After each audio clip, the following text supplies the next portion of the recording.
Hello and welcome to Sioux City, Iowa, the Tyson Event Center, and this special tournament edition of Wildcat Week. I'm Randall King here for our 14th year of NAIA National Championship coverage on WIW TV, and it's been a great start here in the first round.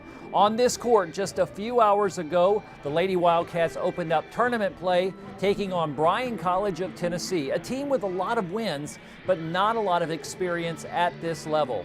The Wildcats jumped out to an early lead with balanced scoring inside with Nicole Ignacic, and on the outside with Margot Woofter. She got hot from the three-point line. All in all, a very dominating and balanced performance. Final score, Indiana Wesleyan 84, Bryan College of Tennessee 64. Once again, a great start. This was the first game the Wildcats have played since the second round of the Crossroads League tournament, and they've been in Sioux City since Monday. Needless to say, they were ready for some basketball. And as Luke Watson tells us, this one was worth the wait.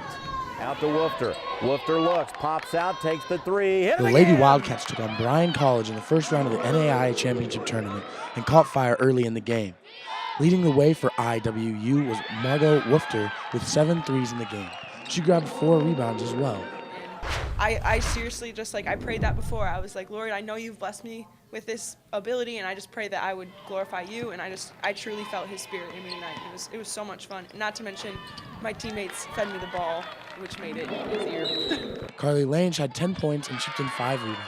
Lange also had 4 assists. Looks, far side, driving is Lang. Lang spins around, puts it up, off the glass and in. Another key to victory on our board this morning was that if we disrupt them, because most of the time they haven't seen the disruption that we could apply onto this team, we thought we would kind of mess them up a little bit, and that's probably what led to that 14-2 or 12-2 run for us. Senior Nicole Ignacic was 8 for 9 from the field with 17 points and 6 rebounds. Good one, down to Ignacic, double team, turn, on down to Conrad for a lay-in. That was one of Whaley's key points beginning. Get it in the paint touch motion, and not even just to me, but to everybody. Like whether it's cuts in or drives in, we know we really strive off of that, and especially when I got it, I wanted to make the most of every touch I had. Groninger stops, out to Woofter, pops another three, hits another three. From Sioux City, Iowa, this is Luke Watson with a Wildcat Week update. Now back with Coach Ethan Whaley, and it is nice to get one, isn't it? It really is. It really is. It felt good to get that one out of the way. You know, you got the jitters and the nerves a little bit. I thought we did a really good job coming out on fire, coming out confidently, really set the tone for the game. You didn't play till Thursday. You made the decision to leave on Sunday and make the 2-day trip. We asked some of the players about how long they had to wait to play basketball. Now that's not your fault. that's the schedule. But what was the decision to get here in Sioux City so early about and kind of get settled in? Yeah. Special Olympics, the NAIA puts on a Special Olympics event for all the teams that are interested to come in and work with the athletes. And that was Tuesday morning at 9 a.m. And so it was important for us to get in by Monday so we could then be prepared to go in, love on those kids. And then we followed the Special Olympics up with a visit to a local elementary school, which is another highlight of the trip for us every year. So we did get here a little bit early, but in our opinion, it was right on time because we came and we hit the ground running with festivities and seeing friendly faces and just making this experience really special for our players, but more importantly for the people we get to be around all week. You have tournament experience on the men's side. You saw how Coach Tonagel ran that, and then this program has had a tradition of going to the tournament. Is there something about settling in and sort of, I don't know, getting used to the hotel, getting used to the routine, getting used to all that is just better with a little more time? Yeah, I don't know. I think you could ask me on a given day and I might have a different answer. But you said rhythm and routine, that's so important. And so it has been nice to kind of get in a flow, get in a rhythm. We've known for several days that we're playing at 7 p.m. and so we've kind of tried to structure everything around that the last few days. And so I do believe that we've been able to get in a nice rhythm and it prepared us well for tonight. We're going to break down the highlights in a moment. We just saw some of the players talking about ready to get back to basketball. They were sort of chomping at the bit. I guess those of us who were kind of watching, we thought, we looked at how the Crossroads League tournament finished up and we said, I think these ladies have this game in them, but maybe they didn't see it down the stretch. So, did you sort of feel like, yeah, that's us? Yeah. I told Ed Thurman on the radio before the game, it felt like it was October, late October, and we were just about to play our first game because we had such a long layoff. You're practicing, you're beating each other up in practice, and it's like, man, we just want to play against somebody else. So that feeling was mutual throughout our program, and we were just really excited to finally get back out here on this stage on these bright lights and play basketball. Yeah, well, it's a place that has become home to the Lady Wildcats under multiple tenures, multiple administrations, shall we say, and it's kind of good to be back out here with you. Let's look at those highlights from Bryan College and see what these guys, they hadn't lost but one game all season. Did you see anything on film that said we got to watch out for them? Yeah, I saw a lot of things on film that said that. They're very good offensively when you allow them to get in a rhythm. See the early three there. Yeah. I mean, they can make shots and they don't need much space.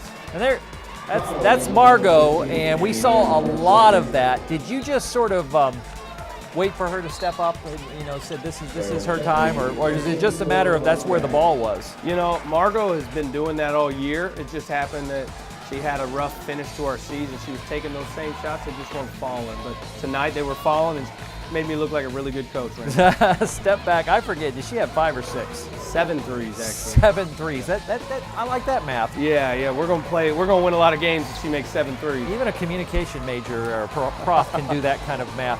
What did you see defensively? We see them being shut down. A little bit of action here, but what I loved is a lot of the things that I saw. There's Nicole finding her rhythm down low, but Margot is hitting, and you're doing offensive work. But you got some turnovers, you got some steals. There was a stretch there where they couldn't get a bucket. Yeah, like I said, when you give them opportunities to get in rhythm, they're really good. I thought for a lot of the game tonight we were disruptive. We bumped them off their timing, and it made it really difficult for them to get the shots they wanted. Okay, we're seeing here, I don't know, it looks like we're down into the second half here, and closing this game out. Is this the balance you kind of hope for as you're looking at a tournament run? Yeah. We've been a team that we don't just put it in Margot's hands and say everybody else just get out of the way. This has been a balanced attack. Some nights it's Dayton like we see right there. Yeah, that was a great moment. Sometimes it's Nicole like we're about to see here. Throw it to the big dog. Good things happen. Margot gets hot. Harley's had games. We thrive on great balance, and I felt like we had that tonight. And you've got a little bit of minute. You got some pretty good minutes from your bench, and you're going to need that to win 5 games in 7 days, as we say. Yeah. That's one thing I'm drawing on from my experience on the men's side is you can't play 6, 7 players. You got to play 8 or 9 out here because you play 5 games in 6 days. 5 games in 6 days. This thing's a marathon. It ain't a sprint. Yeah, I think 7. You say 6. I'll take your word for it. Well, there you see Janae, I think, underneath. And that's what I love seeing. It was just that complete game that I think, again, those of us who watched you in the regular season, we saw flashes of that. But down that stretch, the crossover was just so brutal. It's just really, really tough to find that rhythm. Even got Michaela Martini in, finally off injury. And she going to be healthy this run? Yeah, she's starting to come around. She's had a nagging injury that haven't really figured out, but she's starting to feel better, and that bodes well for us. Well, now, as you said, 5 games in 6 days. Good correction. The guys have 7. We have 7. The good news is you didn't play on Wednesday. The bad news is you played on Thursday, now Friday and Saturday. What do you do mentally to get to that next gear? Because this is where you were last year, your first year here, and you got the experience. You got some players now. Okay, is Friday going to be your hump? Yeah. The thing that it's easy to want to do is kind of overload their minds with information. And we've committed as a staff this year, but specifically this week, to do the opposite of that. We want our players to play in freedom, so we believe less is more. We're going to try to keep it simple and encourage them to play in freedom all night. Yeah, I heard you at team devotionals this morning. It was kind of a nice little moment when I was in there. You said, we need to start having a little fun.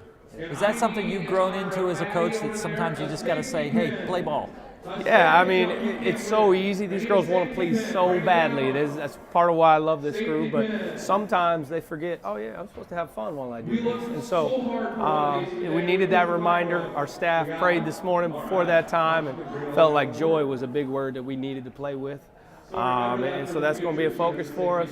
Win or lose, we're going to compete, we're going to be unified, we're going to have a lot of fun. 30 seconds on Northwestern Avaya. They're one of the big dogs in this tournament. They're GPAC. Can you overplan for them, or can you just go out and play like you did tonight? You can overplan for them, but it won't go well for you. 30 seconds is going to be really hard to do them justice, but I'll just say they're the #1 offensive team in the country. Efficiency-wise, they shoot it at a really efficient clip, almost 49% from the field, and they don't turn it over. So, Randall, you do the math. If you don't turn it over and you shoot 50%, you're going to win a lot of games, and that's what they do. So we got to be disruptive, we got to be physical, and we got to match the level of intensity tomorrow night. Which is what you did tonight to this Bryan College team, and I think told them, welcome to the big leagues. Coach Ethan Whaley, it's always a joy, and I'm glad that we get to be here another day with TV to watch your ladies play, and it's going to be fun to watch. As Coach said, they will play on Friday night, Northwestern of Iowa. They're one of the Golden Plains Athletic Conference schools, the GPAC as they call it, and sometimes the GPAC schools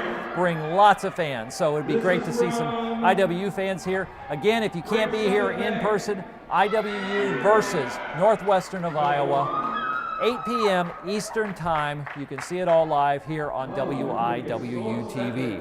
Well, when we come back, Roger Alcock checks in from Sioux Falls, South Dakota, and will let us know everything about the men's win on opening day. You're watching Wildcat Week Tournament Edition. Our parks and preserves are not mere picnicking places. They're rich storehouses of memories and reveries. They're bearers of wonderful tales to those who will listen, a solace to the aged and an inspiration to the young. Wise words indeed from the father of Indiana's state parks, Richard Lieber. Come celebrate their 100th anniversary this year. Lands preserved for generations. That's honest to goodness Indiana. Start exploring at visitindiana.com/parks.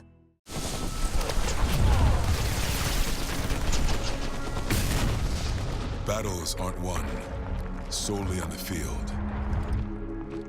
That's a common misconception. Battles are won within, over enemies of fear, enemies of doubt. In that place where promises are kept.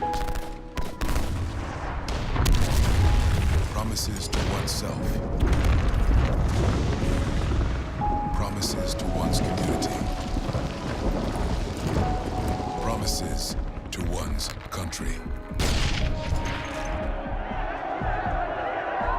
In the heart of every Marine, you'll find a promise. A promise forever kept.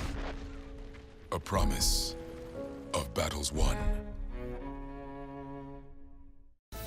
Your community voice. This is WIWU TV 51, Marion.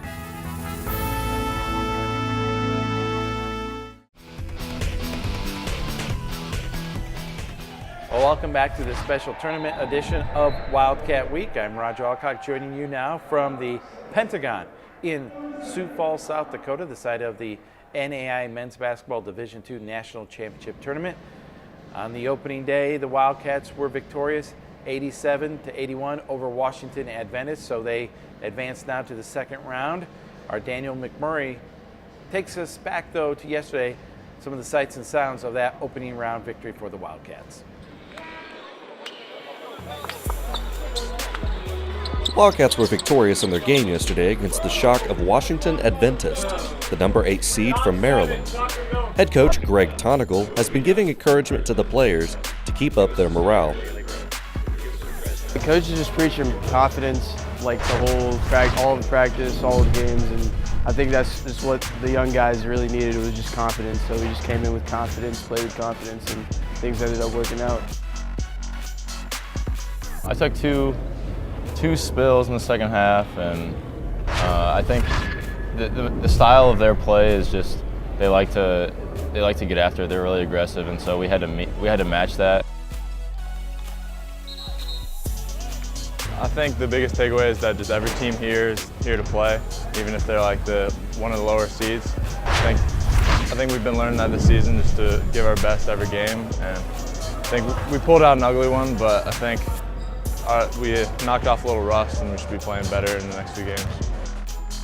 Guys were just getting the nerves out of their system. Every game that we win is fun, and we have joy in that, and it's survive and advance. So whether we win by 40 or whether we win by 1, we're happy either way. We're happy to move on. For Wildcat Week, I'm Daniel McMurray. Well, thank you, Daniel, so much for that. Joining me now, the head coach of the Wildcats, Greg Tonagel. Coach, the theme, people say it all the time around here, that survive and advance. That's what you kind of have to do, and it's kind of what you did do yesterday. Washington Adventist, hadn't been here a whole lot, but they were certainly enthused. They were determined. They played extremely hard, and you guys had to respond. Yeah, I think they're a very good basketball team.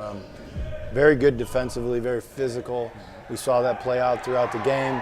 And then they made shots, which kept them in the game. And it took a great game by us in the second half to finish some shots, but also go to the free throw line and go 16 for 16. Coach, we're just going to jump right into it, take a look at some highlights here. And, in that first half, got out to a little bit of a lead and was, playing pretty well. And I don't know if you saw going into it, you thought you could go inside quite a bit to Evan, and you got the ball in there, but then maybe away from it a little bit too. Well, I think they're physical, and their physicality kind of mucked it up a little bit for a little bit of a stretch, but I thought Kyle did a great job finding Evan. Grant Smith ends up with 5 assists, so he did a tremendous job finding him also.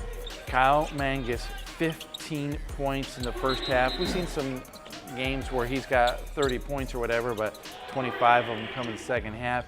I thought he was really dialed in from the get-go. He was a great scoring option in that first half, and he went right at him. And second half, the reason second half was different, we coupled him with Evan, coupled him with Grant Smith. Kenny Coffey hit 2 big threes. So when we get multiple options, then we become a really difficult team to defend. Saw the nice look inside there from Joel Okafor. Nice finish there from Kyle Mangus. He had some really good post-ups in this game. Used his advantages over some of the guards trying to defend Yeah, him. Kyle's versatile and he can do it. And you got to give Grant credit. He's always looking to find them. Some faces we're seeing here early on in the first half. You went to Isaiah Payton early, Seth Maxwell. You went to your bench. You have to almost just determine in your mind, I would think, like, we are going to use our bench because we have to. Well, a couple things. One, you don't have the media timeout, so guys can't play those extended stretches. And if you're planning on making a run, you're going to play multiple games in consecutive days. And so this is the opportunity for guys that are on the bench to step up and get more playing time. Well, speaking of making runs, credit the Shock. They made a run to close out the half. They actually took a 2-point lead into the locker room at the half. And that's, Grant Smith made probably like 3 plays like that where he finished shots. I don't know how he made the basket. Grant just made tough plays. Yeah. And he plays hard. He was on the floor. Grant gave his 100% effort, his body in that game yesterday. We didn't talk about it, got to mention it in the first half. Turnovers killed you, and free throws were not good, only 53%. Totally different story in the second half, though. Yeah, I mean, we were 8 for 15 in the first half. If we do that in the second half, we'd probably lose. Yeah. So the fact that we went 16 for 16 down the stretch, built a lead and then sustained that lead. And then this was a big shot from Kyle, open in the corner, knocking that one down. Again, Isaiah with a nice feed inside there to Seth. 2 freshmen making a contribution right there. And in these games, 2 points are huge. Yeah, every basket it means a lot because down the stretch, they made their run, they got really close, and we were able to just have just enough cushion to survive and advance. I want to get back to the free throws really quick. We don't watch a lot of highlights of free throws. Normally, we're used to seeing Kyle toss it to Grant, but this time it was the other way around. But you mentioned 16 of 16 down the stretch, but 19 of 20 in the second half, 95% in the second half. That'll win you a lot of basketball games. And there we saw a big charge by Kane and Coffey. Yeah. It was a 1-possession game at that point. We come down, Evan hits a 3. Charges are huge when you can do that. They're momentum changers. And again, Washington Adventist, a couple times you guys got up by 8 points in the second half.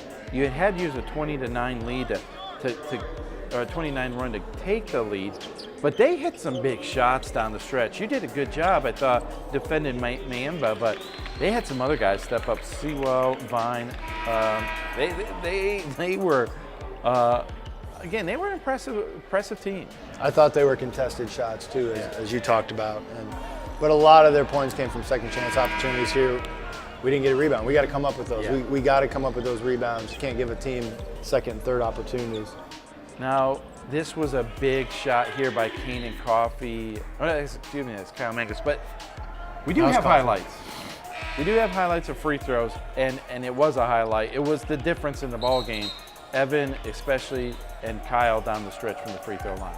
Yeah, I mean, when you get to the line at the end of the game and you put those in, it allows you to set your defense. It allows you to give confidence next time you come that you're not afraid to go to the rim and get fouled. That was a little scary moment. We was glad to see Trevor Waite get up, but the senior, Trevor Waite, just all-out hustle. I mean, because he knows what's at stake here. Yeah, he's a senior, man. He's going to leave it all on the floor. Winding down now this second half. This was a point, though, where you really had to take care of the basketball, and then that drive and the finish by Joel. Wow, that was a big play in this game. Yeah, tough play by Joel. This is a great play by them. Little backside, we call it a hammer screen, and then he converted. We almost had the game out of reach, double digits. They kept pulling it back within 5 and 7 points. That shot we just saw by Kyle Mangus, and then that one by Grant Smith. But I had other coaches talking to me after the game about that shot by Kyle Mangus. That's why he's a player of the year kind of guy. That's like a horse circus shot you put somebody out of the game with. But you know what the thing is? I told him it's not a fluke. No, not with Kyle. No, it's not a fluke play at all. And they're like, how does a kid make those plays? And I said, well, I don't know, but we've seen it before. Well, again, big win for Indiana Wesleyan, 87-81 over Washington Adventist. Now you move on to the second round, take on Dakota Wesleyan. If there's a home team here, it's Dakota Wesleyan. There's going to be a sea of blue here tomorrow afternoon. Yeah, this is not very far from campus. They filled it up last night. They even played some games here this year. I guess that's pretty smart to do. Yeah. So it's going to be an exciting atmosphere. I think our guys are ready and excited for the challenge. Obviously, a very good basketball team, a number 3 seed here, but you got to talk about Ty Hoagland. He had 43 points in the opening round victory. He's had 4 or 5 games this year, 40 points or more. We've seen shooters like him before out here.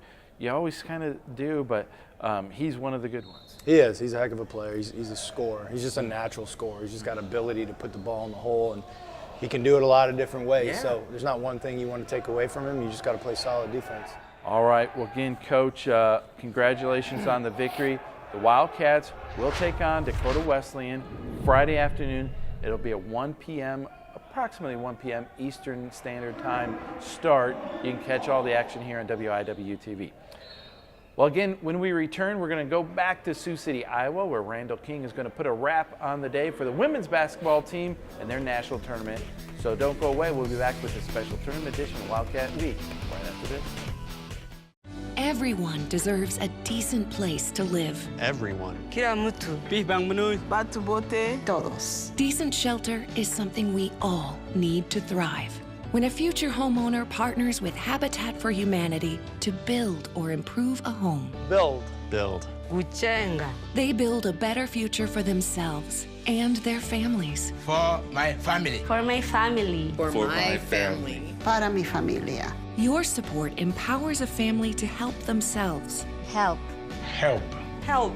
Assiste. Your support helps another family in your community or around the world achieve strength, stability, self-reliance. Strength. Fuerza. With a little help, we all have the potential to stand on our own. Potential. Through shelter, we empower. Visit Habitat.org to provide help to families like these today. Our parks and preserves are not mere picnicking places. They're rich storehouses of memories and reveries. They're bearers of wonderful tales to those who will listen, a solace to the aged and an inspiration to the young. Wise words indeed from the father of Indiana's state parks, Richard Lieber. Come celebrate their 100th anniversary this year. Lands preserved for generations. That's honest to goodness, Indiana. Start exploring at visitindiana.com/parks.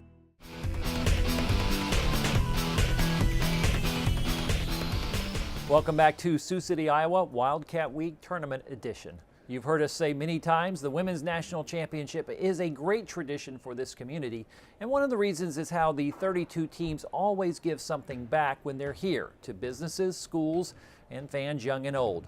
Annika Peterson shows us how the Wildcats and many others shared basketball and a little love with a very special group of young hoopsters.